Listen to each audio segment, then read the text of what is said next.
Not a battle, not a campfire, not a weapon, but a tiny fragment of bone, a fingertip bone barely 2 centimeters long, lying silently beneath the frozen soil of a Siberian cave, where wind and time seemed to have buried all memory. When the archaeologist lifted it, she had no idea she was holding something that would rewrite the entire story of humankind. DNA analysis revealed a staggering truth. The bone belonged to a 13-year-old girl, a child born from the union of 2 entirely different human species. Her father was Denisovan, a mysterious people of the high mountains. Her mother was Neanderthal, the giants of the Ice Age. Not a theory, not science fiction, but living evidence that less than 50,000 years ago, Earth was home to at least 4 kinds of humans at the same time: Neanderthal, Denisovan, Homo floresiensis, and Homo sapiens. They walked the same lands, breathed the same air, loved, hunted, competed for territory, and yes, interbred.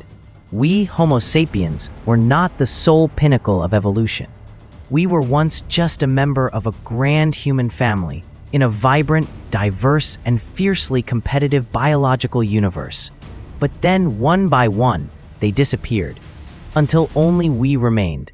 And the biggest question is no longer, how did they go extinct? But rather, why are we the only ones who survived?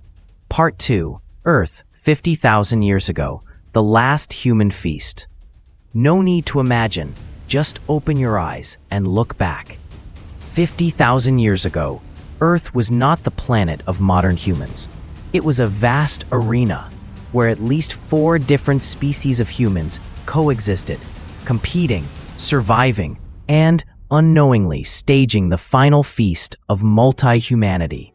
In a frozen valley of Central Asia, Neanderthals, tall, broad-shouldered, rippling with muscle, were circling a mammoth. They charged like fearless warriors, wielding wooden spears, no fear, no hesitation. On snow-capped peaks, Denisovans scaled vertical cliffs without ropes or hooks. They breathed where modern lungs would collapse. That was their realm, a world above the clouds. Thousands of kilometers to the south, on the island of Flores, a tiny group of Homo floresiensis, less than 1 meter tall, crept through Komodo dragon territory, hunting pygmy elephants. Their brains were no bigger than chimpanzees, but their stone tools were as sharp as surgical blades. These were the real-life hobbits of the prehistoric world. And among these extraordinary beings, Homo sapiens appeared. Slower, weaker, not as good at climbing or hunting. Just latecomers, outsiders, recently out of Africa, wandering into a world that was already taken. But no one ruled. There was no center of power, only a diverse, vibrant, and wildly competitive world of survival. It was an evolutionary banquet where each human species brought something unique to the table: strength, speed, endurance, intelligence, or the sheer ability to survive the unthinkable. And then, as with every brilliant feast, the ending crept in quietly. No one knew it would be the last time they would all share the earth. Part 3. The Neanderthal Mystery. Forgotten Giants. They were once the kings of the north. For over 300,000 years, Neanderthals ruled Europe and Western Asia. They survived ice ages. They hunted mammoths, cave bears, and woolly rhinos. Not the dumb brutes Hollywood once imagined, but true masters of survival. They crafted tools. They made fire. They cooked with slow roasting and fermentation techniques. They carved eagle talons into jewelry. And when one of their own died, they buried them with care, sometimes even with dried flowers. Their brains, bigger than ours. They cared for the sick and injured for years. They painted in caves. They remembered. They created. They may have even spoken. So why did they vanish? In 2024, in a cave in southern France, scientists uncovered the skeleton of a Neanderthal. They named him Thorin. Genetic analysis revealed a chilling truth. Thorin belonged to a group that had been genetically isolated for over 50,000 years.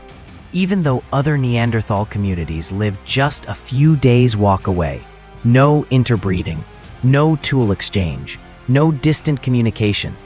They lived like islands of humanity, adrift in an ocean of Homo sapiens.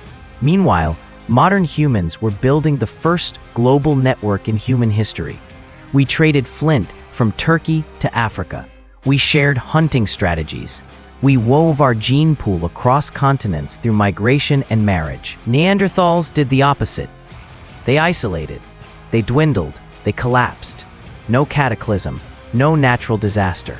Just the silent death of connection. A social network unplugged, and a species vanished without a sound. The story of Thorin isn't just about the past, it's a warning etched in bone. Isolation kills survival, not just when the ice comes, but when humans stop sharing with each other.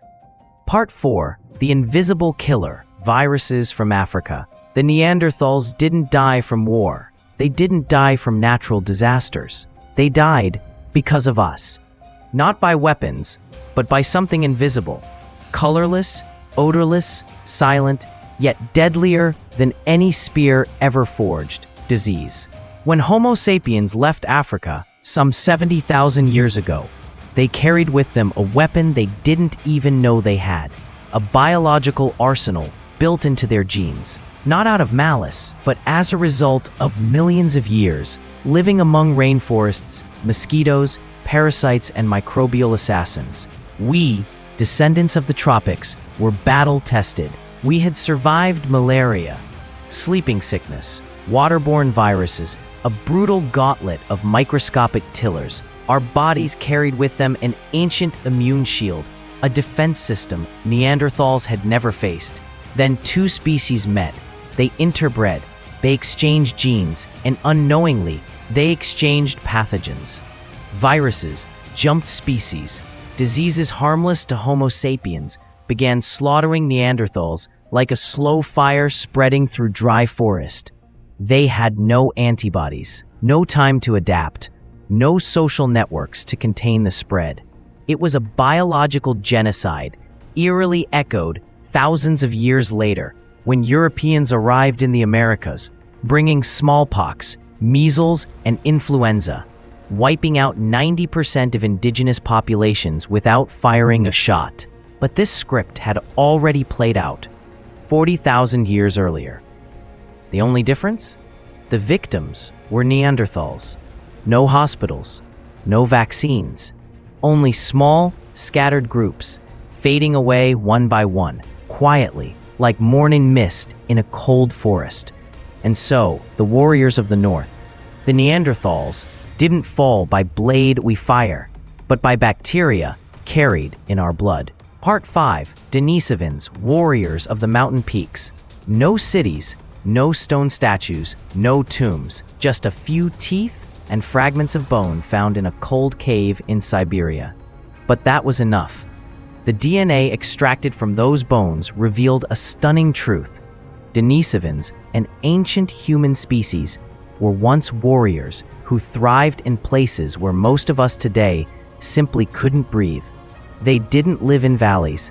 They conquered altitudes above 4,000 meters, where the air is so thin, modern humans would collapse within hours. But the Denisovans, they were born to live in the sky. What gave them that ability wasn't magic, it was genetics. They carried genes for high-altitude adaptation, genes that allowed their bodies to absorb oxygen more efficiently. To this day, Sherpas, Tibetans, and Bhutanese people still carry these genes in their blood. In other words, their breath still lives on, inside our lungs. But they weren't just mountain dwellers. Denisovan DNA has been found across a vast range, from Siberia to Southeast Asia, all the way to Melanesia, spanning thousands of kilometers and hundreds of nautical miles. How did an ancient human species cross oceans that challenge even modern sailors? No one knows for sure. But one thing is clear. They were silent explorers, reaching distant islands long before Homo sapiens learned how to tie a proper rope. And then they vanished. Around 30,000 years ago, as Homo sapiens expanded across Asia, the mountains grew colder, not from snow, but from absence. Some Denisovans merged with our ancestors. Others disappeared without a sound, but their genes remain. In our bodies, in our lungs, and in the dreams of altitude we've never quite understood. Part 6. Indonesian Hobbits, the little people who fought dragons. Not in movies, not in legends. Hobbits were real. Scientific name, Homo floresiensis. Habitat, the island of Flores, a tropical land in Indonesia where Komodo dragons roam. Volcanoes still rumble, and every step could mean death. They stood less than 1 meter tall. Their brains were no larger than a chimpanzee's. But don't let appearances fool you. These tiny humans survived for nearly 1 million years. They crafted intricate stone tools. They cooperated to hunt pygmy elephants, animals many times their size. They avoided Komodo dragons, one of the most dangerous, cold-blooded predators on Earth. No fire, no writing, no advanced weapons. Just persistence, cleverness, and the sheer will to survive in a biological hellscape most wouldn't dare enter. And then, about 50,000 years ago, they vanished. Strangely enough, right when modern humans arrived in Indonesia. There's no evidence of war, no signs of violence. They simply stopped. The question still haunts scientists today.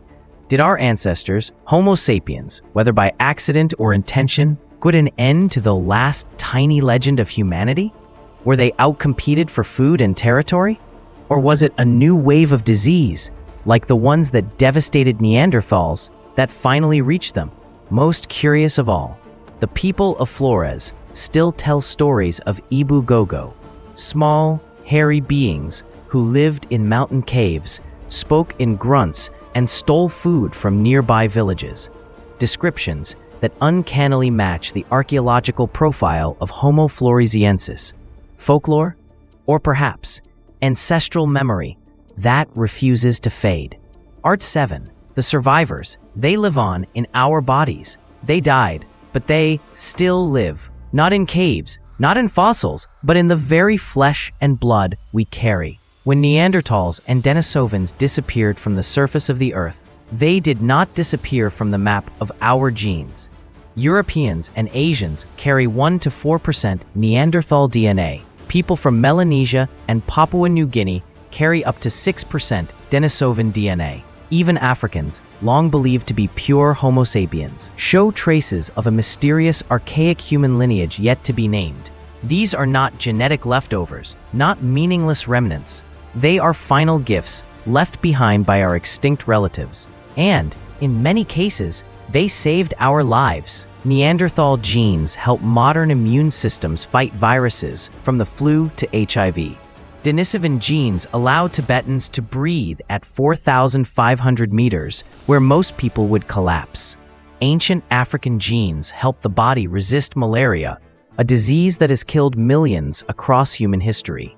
Every breath, every immune response, every genetic mutation that helped you survive the last pandemic might have come from a sibling species that vanished 40,000 years ago. We are not pure humans. We are a composite of extinction stories, a living archive where every cell is a museum, a whisper in the genome, telling the tales of those who once fought, once loved, and left behind something before fading into the dark. And if today you are alive, if you are breathing, if you feel human, know this: you are not alone. You carry them in every drop of your blood. Art 8. Why are we the only ones left?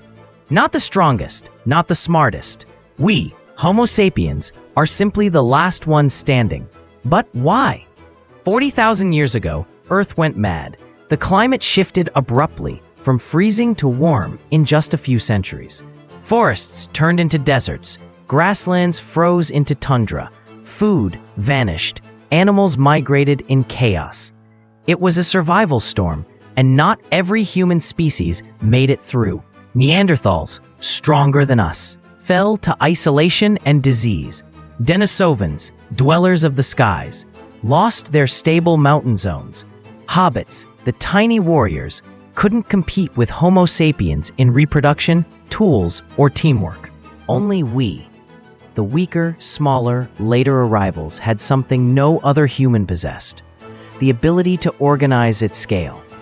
When one group starved, another shared food. When one region lost water, another shared the knowledge to dig a well. When a village was wiped out, survivors found shelter in other tribes. We didn't live as scattered packs, like our cousins.